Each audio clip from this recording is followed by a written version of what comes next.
Hello and welcome everyone. Welcome back to my channel. I am Merciful Moon the Mystic, and today I've been wanting to share a bit of occult wisdom with everyone today. A topic I've been itching to share with YouTube for some time, because years ago I've already shared this same exact knowledge with Facebook 3 years ago. And this topic is about this current realm we're in, our entire solar system, from Mercury to Pluto, including the Sun and Moon. Yes, I included Pluto because Pluto is still a planet in my eyes. But I digress. The solar system from Mercury to Pluto is actually the Inferno realm, aka to mortals, known as Hell. And I know what some of you may be thinking along the terms of why and or how I came up to this conclusion to make such a statement, but stay with me. I'll explain my findings that support the unverified personal gnosis, as the other occultists say.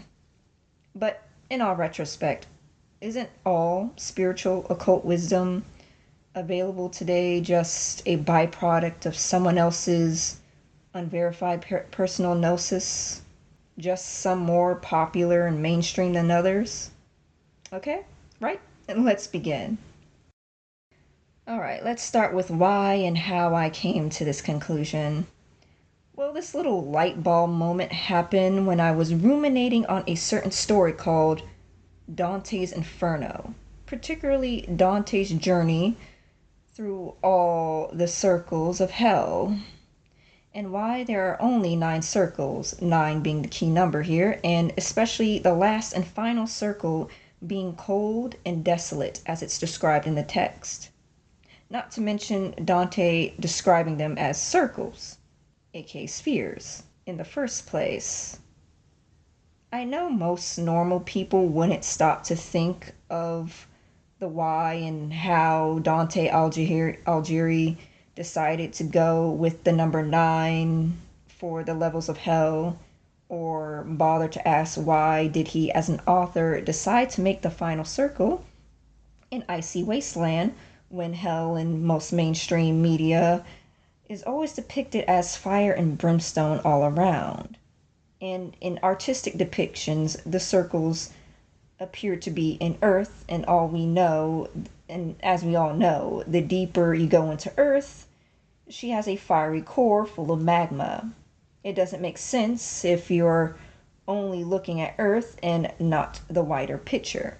But luckily, I'm not most normal people, so I tend to look deeper into things. So this is where my knowledge and experience with the Goetia demons and working with other deities of different pantheons come into play. If you're a left-hand path witch or a person that likes to do deity work at all, you may already know that there are entities that have dominion or correspondence with certain colors or animals, and in this case, planets, such as how Lucifer and Aphrodite are said to rule or correspond with the planet Venus, or how Satan or Kali Ma correspond or rule the planet of Saturn, or how Aries and Sekhmet correspond with the planet Mars. And yes, I said Sekhmet is a Martian deity, not a sun deity, because all war gods tend to have correspondence over Mars, the planet of war. And as we know, Sekhmet, one of her spheres of influence is war. So that red disk on her crown is actually Mars, the red planet, not a sun. But I digress.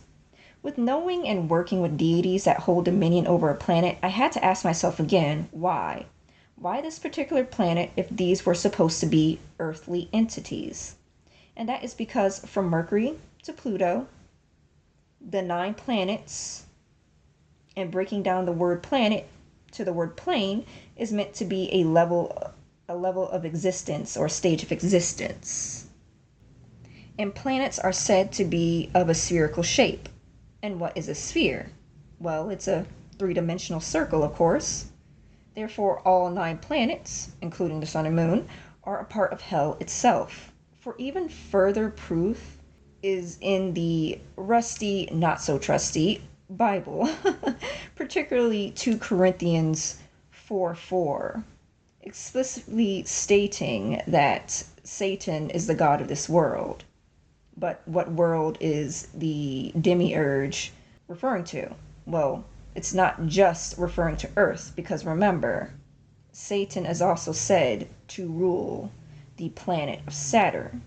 So, which means from all the 9 planets, Satan rules everything, because remember, Satan rules hell. So if the solar system is hell, then Satan rules the entirety of the immediate solar system too. But again, why the number 9? Well, physically there are 9 planets, but spiritually you'll have to break it down with numerology. The number 9 is the number of the humanitarian, the number of completion, of beginning and end, of cycles closing. It is said that you must go through hell to reach enlightenment, and purgatory, also known as earth, is just the first stage of that enlightenment process. So to summarize this entire video, the final realm of hell is cold and icy, as depicted by Dante in his works, is because it is Pluto. The planet Pluto is known to be a cold and barren place, while purgatory is Earth, the first stage of the enlightenment process. And I'll make another video about that, the in-depth nature of Earth as purgatory and how it relates to hell and the underworld and spiritual enlightenment. But for now, all I can do is tell you all to watch one of my old videos about Saturn's ascension process as shown in the tarot, because I do get into the 3 stages of enlightenment, or rather the 3 stages to reach enlightenment as shown in the tarot. But that's all for now for today's video about me walking you all through my thought process about why this solar system is actually hell itself, to all my left-hand path practitioners out there. So yeah, if you like my video, feel free to like, comment, share, and subscribe to my channel, and I will see you all next time. Remember to be a light in the darkness and to hail Satan. Bye.